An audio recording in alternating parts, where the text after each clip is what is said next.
name is Elijah Williams. I work here at Sheridan College in our Center for Indigenous Learning and Support. So what that entails is really supporting Indigenous learners at the college, identifying who is Indigenous at Sheridan, and also seeing what kind of supports that we can provide them. So that's the biggest challenge, is finding our Indigenous students, because really throughout our history and stuff, that Indigenous people weren't really allowed to go to post-secondary. So we're seeing slowly Indigenous learners come to the college. One aspect is that we also focus on curriculum. So we work with faculty, we work with the Center for Teaching and Learning to kind of look at how can we infuse Indigenous knowledge, how can we infuse Indigenous ways of knowing into what we already do to make our programs and courses a lot better. My journey has really started on Six Nations of the Grand River Reserve. So that's my home community of where I've grown up my whole life. So that's really where my story begins. I come from a family of 6 brothers and 1 sister. I have a strong culture connection. So my people were called the Haudenosaunee, and that means people of the Longhouse. So collectively, there are originally there were 5 different nations that were all bound together in what we call the League of Nations. So for us, it's always been that culture piece has been very important in terms of my upbringing, is being told who we are as people. So that's been really important to me, is to really ground myself in that, to remember of where I've always come from. I went to school on Six Nations as well, so that technically would be a federal Indigenous education system.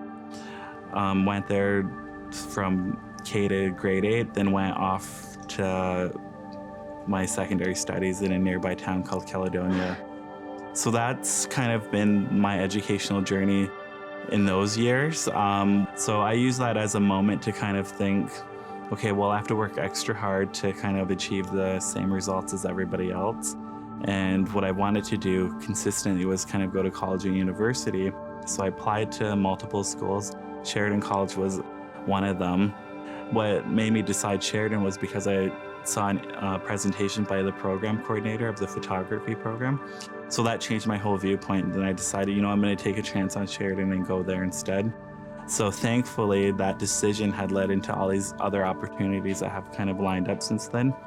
So I did my undergraduate degree in photography, and then kind of was doing different part-time jobs throughout my studies as well, working back on Six Nations in the summer, doing different jobs within Six Nations Council. I worked at an organization called Inspire, which is the largest charitable organization that supports Indigenous learners. What was cool about that job actually was that I got to see what other Indigenous students were applying to, how much scholarships and bursaries that they were receiving, then also kind of where their home community was. So it was nice to see a larger scale of Indigenous students wanting to go to college and university.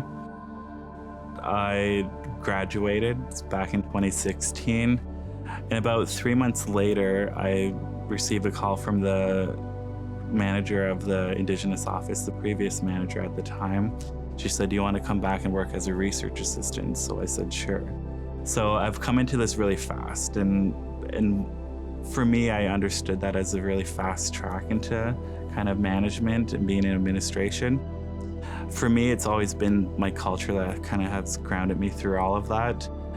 I still go to ceremony back on Six Nations, and that really kind of drives my passion, drives what I do and kind of my work, drives even my leadership skills that I have. Never saw myself as a leader. I just kind of saw, here's a need and we kind of need to push through it. We have to identify what the gaps are. And I don't really like thinking of them as gaps, but really, where do we need to focus our attention on is how I see it. Coming from a reserve, I would say, statistically that I shouldn't even be here according to our stats. There's about 30% of our Indigenous students in high school graduate high school, and that's a fact. You're more likely to end up in prison than go to graduate high school or go to college or university. We're more likely to end up missing and murdered rather than to get a job. So those things are a huge reality within a reserve, those experiences, you really have to grow up fast. And growing up on a reserve, you grow up with no running water, you grow up with not having the same kind of opportunities as other people, and you realize that. And it was a huge realization when you go to high school and you go to your friends who are non-Indigenous, you go to their homes and see what it looks like, and that it's amazing that they can just turn on a tap and drink out of it. Even despite the fact that my dad had a full-time job, he couldn't get a loan because no bank would loan to any person on reserve because they can't seize any assets due to different federal legislation. So the loan system that they have on the reserve is usually a 20-year wait-in list, and which caps out at $100,000 to $150,000. So those experience, I think, continues to like build on, I think, my character of understanding that we're not all privileged, that you might acquire certain privileges later on, but it reminds you that you also have to advocate for those people that are still in those situations, that are still going through that, because there's still people in my community going through that do not have clean drinking water. So it continues to remind me to be an advocate for that, because it's not too long ago that I was in those situations of not having access to clean drinking water. So for me, I think that's the most important thing that I continue to remember. It's a shame that, especially in Canada, that there's still people fighting for clean drinking water. It should just be a basic right. When you look at kind of the quality of life standards on reserve versus off reserve, on reserve, it's a third world country. Off reserve, we rank within the top 10 countries that are out there. So that's the hard part. As Canadians, we call ourselves, we value diversity, we value community, we value all of these different things in terms of democracy, but yet when it comes to Indigenous people, we kind of turn our backs on it, or that we like to think that we don't see it, because there's still an overrepresentation of Indigenous people in correctional institutions, overrepresented missing and murdered Indigenous women. That's not declining. There's more kids in child welfare than there was in residential schools. So we're not making anything better. We're actually going backwards in some ways. I think for me to overcome any kind of obstacles is to really stay future focused, to can see the bigger picture, because you have these things that happen continually that will kind of almost derail you, but how do you turn that around into something that's more positive? What can you learn from it, I think, is the most important aspect as well. So for me, as being an educator as well, is to find those teachable moments, to kind of think, okay, I could either see this as a huge thing that's going to negatively affect my person, my kind of spirit, but how do I look at it in a more positive light? In terms of obstacles that I've faced that are more kind of an example, I think even just in the program, like even just in Sheridan, I can say is you're not as connected to your community. Being in your community is a different feeling than kind of being somewhere where it feels like isolated almost. So it's nice to know that there's people that can support you. I think that's when you reach out to mentors, you reach out to people that you can kind of trust, get their advice and then also hearing other people's stories, I think, is important too. Hearing what they've gone through. It could be the most similar thing, and then you kind of realize, okay, I can do the same thing as them. I can kind of get through this as well. I was told that when I came to Sheridan was never forget who you are and where you come from. So I think knowing who you are as a person, knowing where you come from, I think those pieces will continue to remind you of what your purpose is, because I think finding out those things early on will definitely help out in the future. It'll drive your kind of passion, your ambition. It will drive what you want to do in terms of your career. It will drive the relationships that you build along the way, the people that you surround yourself with, and those mentors that you find. And also asking these reflection kind of questions to yourself is to kind of think, okay, where am I going in life as well? Where do I want to see myself? One thing that I've done consistently is always kept kind of a goal, personal goals. So I have short-term goals and long-term goals.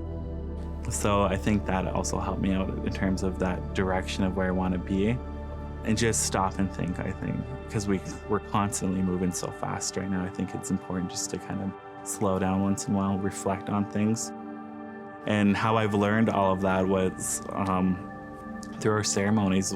Just recently, we have our big midwinter ceremonies, which is 8 days of ceremonies in a row. And that's our time to reflect. That's our time to think about what we've done in the past, but also think about what we want for the future at the same time. And it's also a renewal of our efforts for the new year. So that's where it really comes back to, is tying all of that together. What Indigenous knowledge teaches us is that it's how you build relationships with people, how you work within different systems. Because what we value in Canada comes from Indigenous knowledge and roots. You look at what the Europeans brought here, those were not what we value today. Sheridan College is on the right track. I think it has a lot to do with the people that work here. I see a huge shift in terms of a willingness to learn, a willingness to continue to build on, add on, be constructive, to not always follow status quo. Because our graduates are really the ones that are going to go out into these different workplaces and shape some of these things. We have no idea where someone might end up. They might end up in the ministry as a policy advisor one day, and if they had that knowledge and background, then maybe that person might make things a little bit better for Indigenous people. It shouldn't just be a one-sided conversation. I think everyone should have at least some knowledge or an awareness of what's happening right now, especially in these kind of times of where there's social injustices that are happening,